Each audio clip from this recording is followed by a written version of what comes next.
From mountains that save entire species to rivers acting as bulwarks against dark forces, the world of Runescape is full of locations with underappreciated stories. Everyone knows of places like Varrock, Ardoin, and even elusive cities like Sophanum are fairly common knowledge. But if you have been following my channel, you might have heard me mention things like Galarpos Mountains, River Elid, or Izafdar Forest.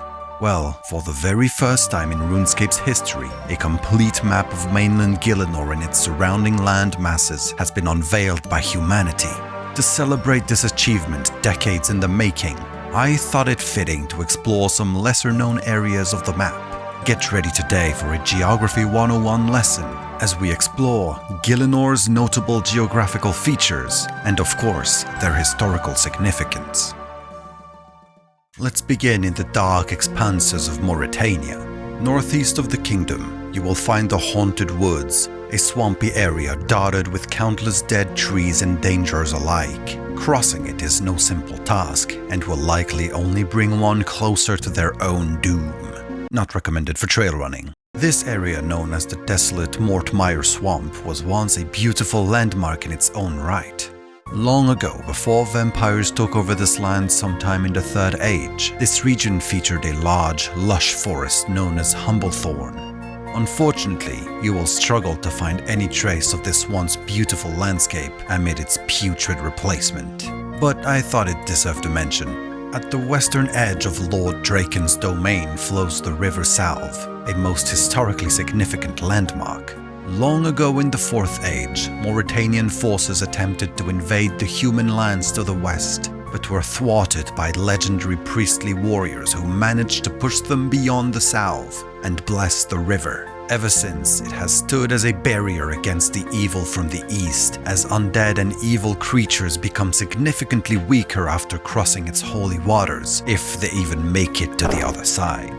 The Salve amulet gets its name from the river, as it is crafted out of the crystalline formations imbued with the Salve River's blessing, hence its famous ability to assist its wearer against undead creatures. On the western bank of the Salve sits the powerful nation of Misthalin.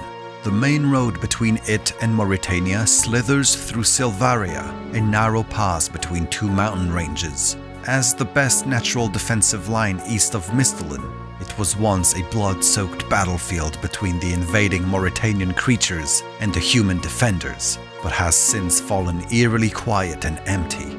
Near the southern tip of Misthalin stands one of its most famous settlements, Lumbridge.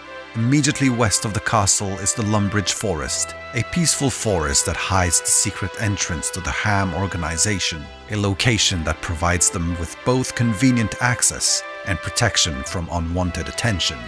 On the other side of Lumbridge flows one of Gielinor's most famous rivers, the River Lum, which gave its name to Lumbridge after Misthalin settlers built a bridge over it and created the town in the late Fourth Age. The Lum is quite a long river that begins south of the wilderness and snakes its way through most of Misthalin. Many sites of prospering human settlements were chosen due to their proximity with the river. Edgeville, Varrock, Barbarian Village and Lumbridge are all good examples. The River Lum cuts diagonally across the entire kingdom until it joins the Southern Sea, where it briefly acts as the border between Misthalin and our next region, the Kharidian Desert. You might have noticed the desert is not exactly covered in extraordinary landmarks. The only geographical feature worth discussing is the River Elid. Beginning at the southern foot of the Giant's Plateau, this is one of Gielinor's longest rivers, cutting almost the entire vastness of the Kharidian Desert in two. Very few societies manage to truly prosper in the difficult desert conditions, but all of the largest ones are directly positioned along the Elid, which should come as no surprise considering the lack of any other major freshwater source in the Kharidian Peninsula. Polnivnich is built between it and a mountain range, while the great cities of Menafos and Sophanum stand on opposite sides of the river, right before it flows into the Southern Sea. Arguably the only corner of Gielinor less friendly to life than the Kharidian Desert is the wilderness. Not much remains of its original features, as the explosive end of the Third Age left it a dead and desolate shell of its former self, but it still contains a few locations worth discussing. The northernmost point on the mainland is the Wilderness Volcano. This is without a doubt one of the most active known volcanoes, judging by the constant shaking of the ground around it and the regular spewing of lava projectiles. Some ways west at the closest other corner of the wilderness stands the Frozen Waste Plateau, also known sometimes as the Ice Plateau or sometimes Gorok, in reference to the long-abandoned Zarosian fortress still standing nearby. The entire wilderness itself was once Gielinor's largest province, the province of Forenthry. It was renowned for its fertile lands and beautiful forests. Alas, few traces remain of this once prosperous region. Just a stone's throw west of Gorok's remains, we have the Troll Country. Near its southeastern corner, not far from the wilderness, we have a mountain that is sometimes said to be the tallest on Gielinor, although I can't say I've done the measuring to confirm this, Trollheim. If you're wondering whether the view is worth the trek, just keep in mind it is deep inside troll territory, regularly patrolled by them, and surrounded in difficult terrain. Barring the necessary knowledge to teleport there, or a sizable disregard for your own safety, I wouldn't recommend going up there. On the very opposite end of Troll Country rises Trollweiss Mountain, which has a few iconic features. At its top is a large plateau that is one of the most barren and lifeless regions in all of Runescape, due to the mountain being covered in snow and battered by bone-chilling wind year-round, making it an environment too harsh even for the trolls to settle. It does have a remarkably smooth slope on its southern flank, which would no doubt make for the perfect winter sport area. Right at the foot of the slope is the Fremennik Province, as well as an entrance to the underground domain of the dwarves. There lies the great and ancient city of Keldagrim, named after and split in two by the river Kelda. Surprisingly for an underground river, its size is rather impressive, and the dwarves have long ago learned to exploit this. To a Keldagrim dwarf, the river Kelda is a god-given blessing. While obviously this advanced society's main source of potable water, the city functions in no small parts thanks to the steam-powered boats harnessing the river's power to carry everything needed for and extracted from their expansive mining sites along the river. Going back above ground and into human lands, we find a nearby forest, the Relica Wood. There is clear evidence that it used to be quite a bit bigger, but has been heavily deforested by the Fremennik and Mountain clans, both of which live nearby and use wood extensively in their settlements. At the wood's edge, near the entrance to the famous Fremennik's Lair dungeon, is a unique tree yielding golden apples. It has been walled off and is apparently owned by a troll called Lally. One would think that having the one source of golden fruit in the land within walking distance of their town would entice the Fremennik clan, yet it seems they have made no effort at all to claim the tree for themselves.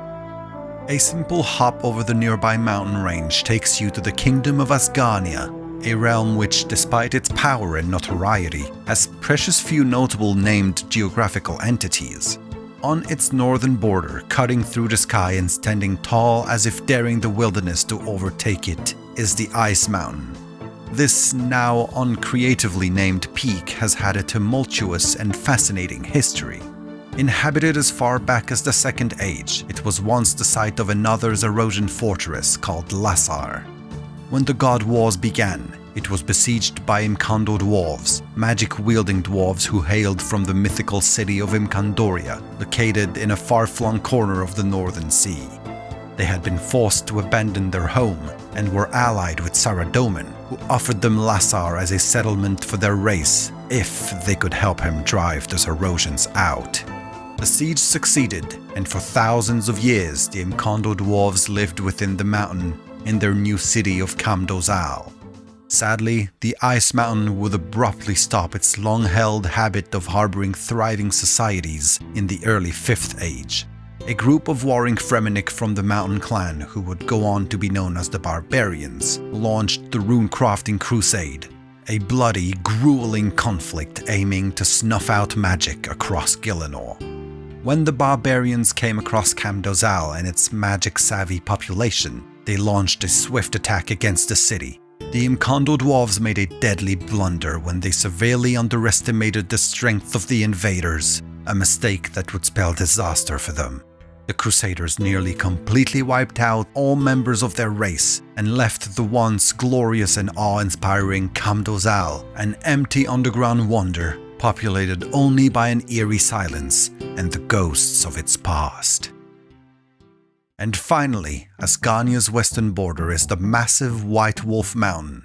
It is notorious for the dangerous wildlife roaming its snowy heights, which has made it the final resting place of many an unprepared adventurer. But all in all, the White Wolf Mountain's surface is not as noteworthy as what lies beneath it. While humans continue to foolishly cross its treacherous peaks, the dwarves have carved themselves a much more convenient alternative, creating the White Wolf Tunnel. This shortcut stretches to both sides of the mountain, bypassing its aggressive inhabitants entirely. The tunnel is linked to the Keldagrim minecart system and hosts a small bar as well as a crossbow store. The dwarves jealously guard both entrances to the tunnel, allowing only their own kin or trusted friends to enter. But dwarves aren't the only ones dwelling below the White Wolf Mountain. There is another network of labyrinthine tunnels and difficult-to-reach entrances to the surface further north. It is the home of many dangerous ice creatures, and at its very end, sitting on a frozen throne, is the Ice Queen. Who she is and how she ended up in this obscure frozen corner of Gielinor are mysteries to me at this time. The White Wolf Mountain also acts as the narrow land border between Asgarnia and the mainland's largest region, Kandarin. As may be expected for such a vast area, it contains many a geographical feature worthy of study. One of its greatest natural wonders is undoubtedly the Baxtorian Falls, a short series of rapids leading to Gielinor's largest waterfall. It derives its name from King Baxtorian, an elven king who briefly controlled lands in Kandarin a few decades ago. His wife, Queen Glarial, tragically passed away while he was distracted by the beginning of the Elven Civil War, and a series of chambers was carved inside the waterfall as a resting place for her remains. The waterfall flows into the River Doin, which, while quite narrow, is one of the longest rivers on Gielinor, splitting much of Kandarin in two and handily winning the prize for the most bridges. From the Baxtorian Falls it goes southeast until it reaches the capital Ardoin, before turning southwest all the way through Castle Walls, after which it finally reaches the Southern Sea. Near the southern tip of the kingdom, cutting the land from coast to coast, are the Feldip Hills, an impressive linear series of hills hosting some unique and exotic wildlife. On one of its sides, tucked away from the rest of the mainland, is the Feldip Jungle, Gielinor's only jungle hunter area. It is one of the world's most isolated corners. Beyond the barely populated Myths' Guild and Corsair Cove on the very southern coast, the entire region is composed of difficult jungle terrain, where every large bush could be hiding a pack of deadly wolves, if it's not already breathing down your neck. The only human with the skills and either the bravery or foolishness to call this perilous place home is the hunting expert, world-renowned for her mastery of all things hunter. Beyond danger in a large variety of fauna to hunt, you won't find much of interest around here. Kandarin also has what is to my knowledge the only privately owned wood in the world, that being MacGregor's Wood, located between the Coal Trucks and Sears Village. For such a unique feature, there is surprisingly little information available about it. Who MacGregor is and why they chose to fence off this area is unknown, and only a handful of guard dogs live there. Our last area to explore is the sparsely populated Piscatoris Peninsula. Reaching it involves crossing the Eagle's Peak. On its northern side, stretching towards the horizon like a green carpet, is the peaceful Piscatoris Woodland. This is one of the most pristine natural reserves on Gielinor, being almost completely free of human intervention, or gnomish and dwarven intervention for that matter. Its flat, forested plains are full of small-sized wild animals, making it a perfect location for aspiring hunters to develop their skills without danger. The only permanently settled human in the woodland is Matthias, who manages the Piscatoris falconry area. Now, due south of the peninsula, right after the Eagle's Peak, rises the world's largest known mountain range, the Galarpos Mountains. This wide and daunting chain of peaks continues south nearly uninterrupted until it reaches the ocean. There are only two known ways to cross the Galarpos Mountains and end up in our next region, the elven lands of Tyrannwn. The first option is to go overland through the Arendar Pass, a narrow path that snakes its way through the mountains, then either takes you to or near Prifddinas, the elves' capital city. Unfortunately for our hypothetical traveler, Arendar's eastern entrance is blocked off by a great gate built and guarded by elves to protect their lands. The other option would be to cross under the mountain through the underground pass, a notoriously dangerous series of tunnels and mind-bogglingly huge caves, which were already deadly, but then were taken over by the evil mage Iben, a former Dark Knight turned self-proclaimed son of Zamorak. Thanks to Iben's influence, attempting to cross the underground pass went from perilous to downright foolish. The Galarpos Mountains have a certain historical significance, as they may be the only reason the elves still exist on Gielinor. During the God Wars, their race was able to stay away from the bloodshed thanks to the mountains isolating them from the belligerent deities and their armies, while their own goddess Seren was one of the only gods with no appetite for war. Without the natural barrier of the Galarpos Mountains, there is no telling what fate the elves would have met. Of the areas hiding behind those mountains, the biggest one is Isafdar, the Elven Forest. It's a large and dense wood with a rather enchanting look. Unfortunately, basking in its tranquil beauty comes at the cost of many perils. Packs of grizzly bears and dire wolves alike roam the area, and since the elves are embroiled in a civil war, deadly hidden traps riddle some of the already difficult terrain one can find away from the main clearings of the forest. The last part of the mainland we've yet to explore is its biggest island, Karamja. Much of its surface is composed of tropical forests and hills, but we will direct our attention to its most unique features, starting with its iconic volcano. Rising mighty and tall in between Musa Point and Brimhaven, the Karamja volcano splits the island's northern peninsula in two. It's one of Gielinor's most impressive peaks, being large enough to house underground tunnels leading to both Crandor Island and Mor Ul Rek, the renowned Tsar city. It is also home to a long-abandoned creation of the mythical dragonkin race, El Varg, the dragon that burned Crandor off the map some decades ago. From the very north of Karamja we pivot to its opposite side, and a good candidate for the most inhospitable place known to man, the Karazi jungle. It guards its borders with stiff hills and impossibly dense vegetation leading to a dangerous forest, home to a slew of aggressive creatures. Legends say it is home to ancestral temples and long-lost magic, but only the most foolhardy adventurer would set foot on Karamja's heel. Now, let's go across the western sea into the continent of Zeya. We will begin with its largest realm, the Kingdom of Great Kourend. Most of it is nestled between two rivers, the first one so major that one of Kourend's 5 houses is named after it, the River Hos. Its beginning marks the border between Hositius and Archaeus. Later on, it splits in two, flowing down south back into the sea on the one hand, and forming a small lake between Hositius and Shazian, then running around Kourend Castle, before disappearing underground in Lovacane on its other branch.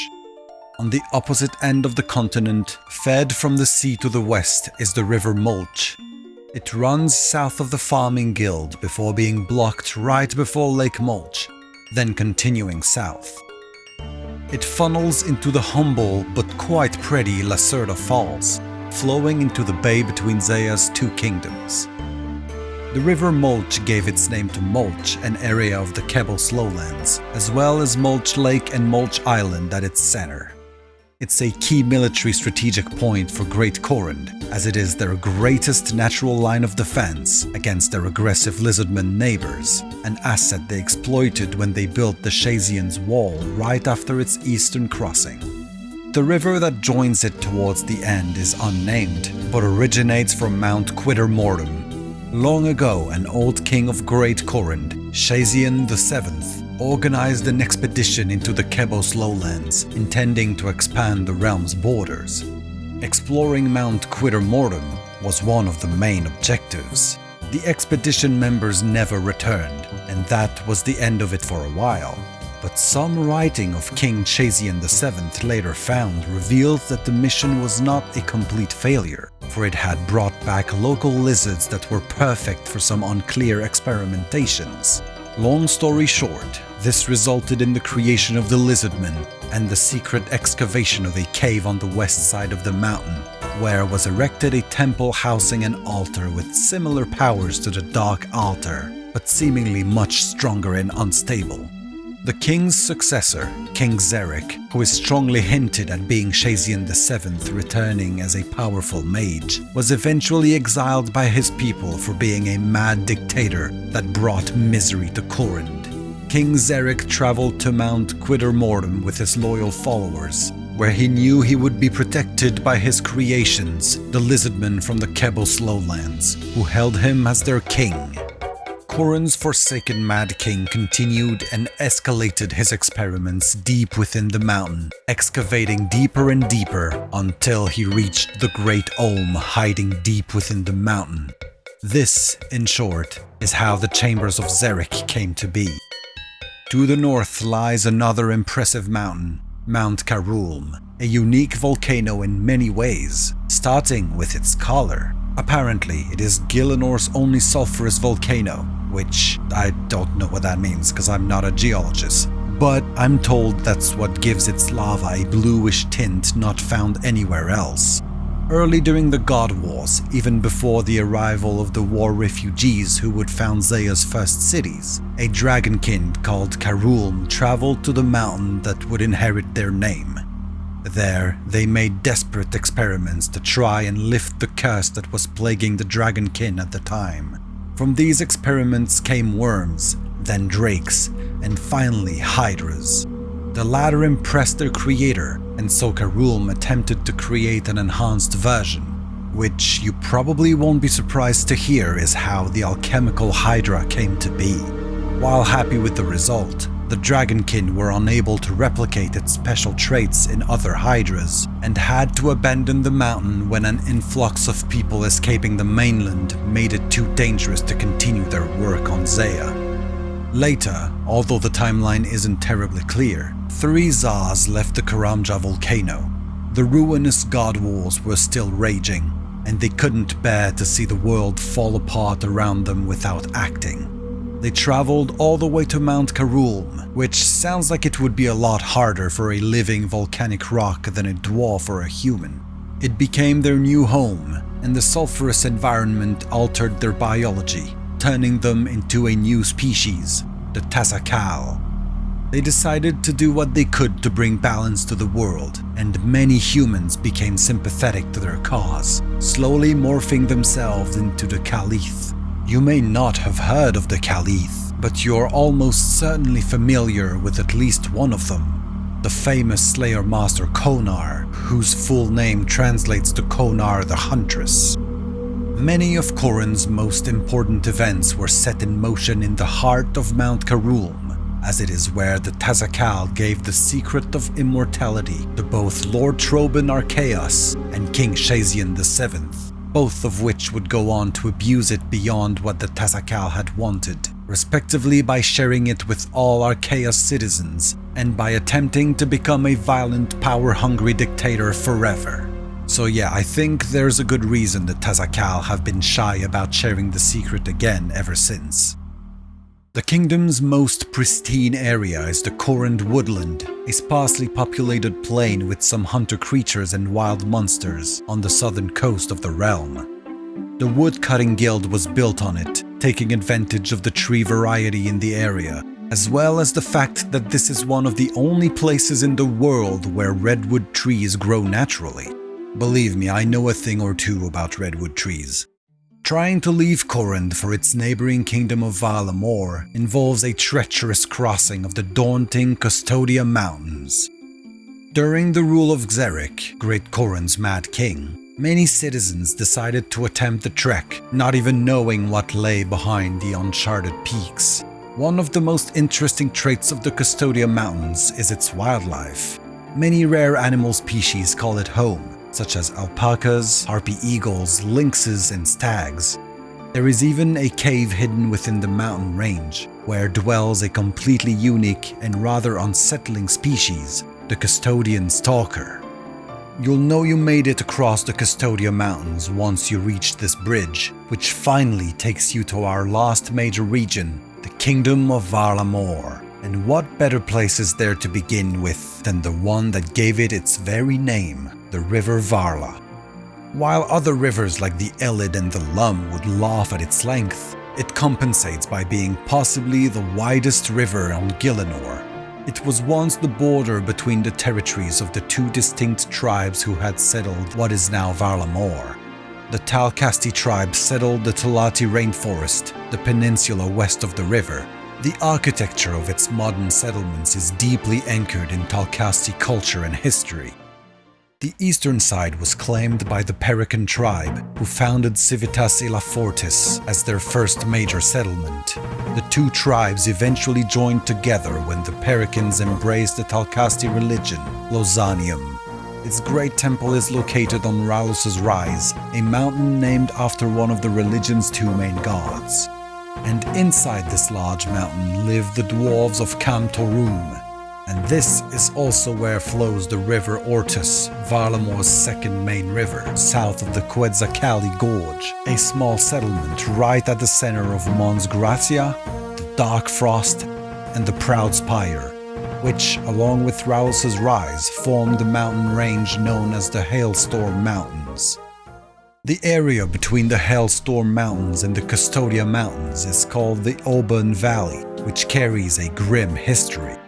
Around a century ago, Zea's two kingdoms were embroiled in a conflict called the War of Betrayal.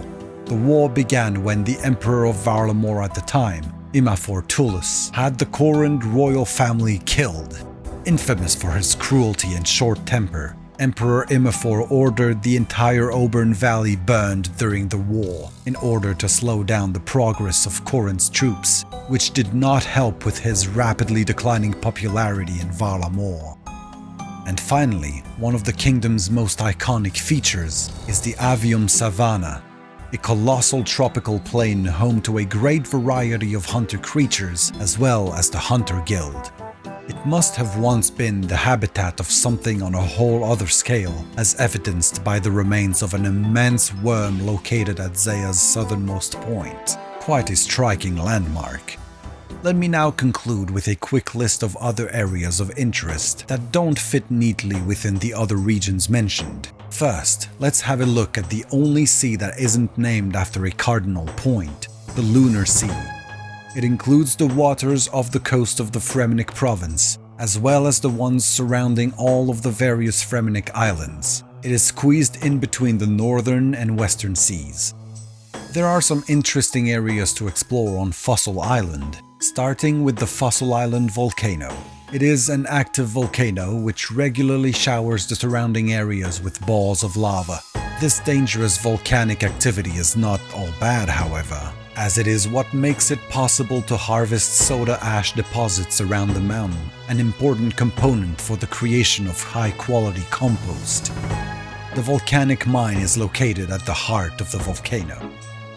The western side of the island is covered in quite a unique type of forest. The aptly named Mushroom Forest boasts a large variety of fungi, including abnormally tall mushrooms, giving the area its name. It's also home to the famous herbivores, a creature beloved by hunters and herblore enthusiasts alike.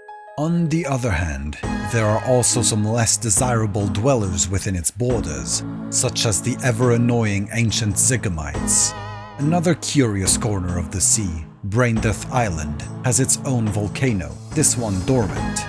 The island is almost solely known for its famous brain-death rum, and the volcano plays a central role in its brewing process, as its top is filled with stagnant water used to give the rum its unique taste. And if this video makes you want to avoid brain-death rum at all costs, good, it should. And finally, let us end with the last of Gielinor's rare jungles, the Ape Atoll jungle. As is to be expected from a jungle, it is filled with dangerous creatures that will creep around you just out of sight and poison the out of you when you least expect it. They do seem to give monkeys a break though, so if you happen to know of a way to become a monkey, that could come in handy here. No, seriously, I've heard adventurers say it's possible. And thus concludes this lesson in Gielinor geography. I hope you've all learned a thing or two about some of the lesser known areas of the world and are just as excited as I am to see this video become instantly outdated the second sailing comes out. But for now, I must return to my books and ancient scrolls. Until we meet again, Godspeed, adventurer.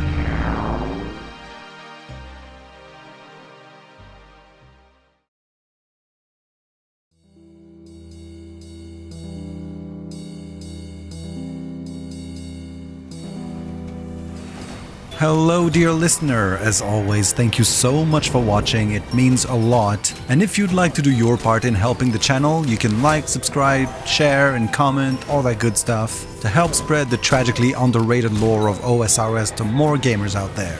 If you made it this far, presumably you like the channel, so I'm gonna share some quick news with you. I've been thinking about new potential monetization avenues in the future so I can justify sinking a lot of time into this channel, one of them being Patreon. I don't have it fully set up yet, but I did post a public poll in which you can vote for possible Patreon rewards. Don't worry, I don't plan on gatekeeping any lore content behind a paywall, but if anyone is kind enough to financially support the channel's growth in the future, it would be nice to offer at least a small token of gratitude. There will be a link in the description, and I'll talk about it again if I do end up launching a membership option.